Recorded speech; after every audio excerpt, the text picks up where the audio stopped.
حضور نے جب کوئی راز کی بات کرنا ہوتی تو حضرت حذیفہ بن یمان سے کرتے۔ تو فرماتے ہیں کہ میں چونکہ حضور کے ساتھ نماز نہیں پڑھ سکا تھا، کافی وقت گزر گیا، تو ماں نے مجھے اجازت دی حضور کی خدمت میں حاضر ہونے کی۔ اس شرط پہ ماں نے چھٹی دے دی کہ حضور سے جا کے میرے لیے بھی اور اپنے لیے بھی مغفرت کی دعا کروانا، چونکہ صحابہ کی شدید آرزو ہوتی تھی کہ حضور کے ہاتھ اٹھ جائیں۔ انہیں پتہ تھا کہ یہ ہاتھ اٹھ جائے تو باب اجابت تک پہنچتے ہیں، پھر خالی نہیں موڑے جاتے۔ تو کہا کہ حضور سے میرے لیے اور اپنے لیے مغفرت کی دعا کروانا۔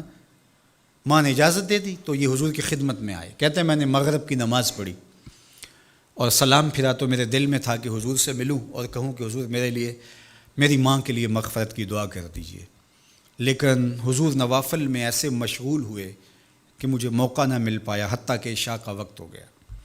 عشاء کی اذان پکاری جانے لگی، حضور نے نماز عشاء پڑھائی، سلام پھرا تو میرے دل میں تھا کہ ماں نے جاتے ہی پوچھنا ہے کہ دعا کروائی تھی تو کیا جواب دوں گا۔ مغرب کی نماز کی چھٹی ملی، عشاء بھی ہو گئی اور میں عرض نہیں کر سکا۔ تو میں ابھی سوچ ہی رہا تھا کہ حضور حجرہ انور کی طرف بڑھ گئے۔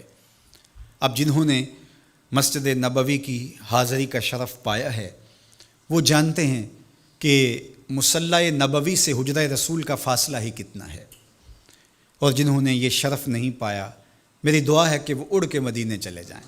سچی بات ہے، جس نے وہ شہر نہیں دیکھا اس نے کچھ بھی نہیں دیکھا۔ جنوں ویکھ کے اکھیاں ٹھر دیاں نے، جنوں ویکھ کے ٹھر دا سینہ ہے، ربا تیری ساری خدائی وچوں بس اکو شہر مدینہ ہے۔ آج اس وقت پوری دنیا کے اوپر جو وبا پھیلی ہے اس کی وجہ سے جہاں اور بہت ساری چیزیں ہمارے لیے اذیت اور دکھ کا ذریعہ ہیں، وہاں ایک بہت بڑا دکھ ہے کہ مسجد نبوی کے دروازے بھی بند ہیں۔ تو یہ دن تھے کہ حرم کی رونقیں دیکھنے والی ہوتی، مواج انور کے سامنے درودوں کی بہار ہوتی، مدینے میں بیٹھ کے حضور کے روضے کے سامنے حضور علیہ الصلاۃ والسلام کے شہر کی پکی ہوئی کھجوروں سے افطاری کرنے کا اپنا ہی لطف ہوتا۔ آج مدینے کے لوگ بھی ترس رہے ہیں۔ بچپن سے لڑکپن تک اور لڑکپن سے جوانی تک اور جوانی سے بڑھاپے تک 80 سال عمر ہو گئی، جنہوں نے رمضان المبارک کا روزہ مسجد نبوی سے باہر کبھی کھولا ہی نہیں، آج اپنے گھروں کی چھتوں پہ کھڑے ہو کے میناروں کو دیکھتے اور چیخیں مار رہے ہیں۔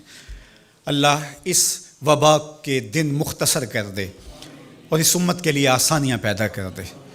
تو حضور علیہ السلام اٹھے مصلی انور سے اور اپنے حجرہ انور کی طرف چل پڑے۔ تو حضرت حذیفہ بن یمان کہتے ہیں کہ میں بھی حضور کے پیچھے چل پڑا، غیر ارادی طور پہ کچھ رفتار تیز ہو گئی تو قدموں سے آہٹ پیدا ہوئی۔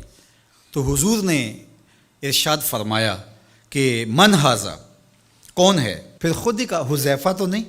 قلت نعم، میں نے کہا جی حضور میں حذیفہ ہوں۔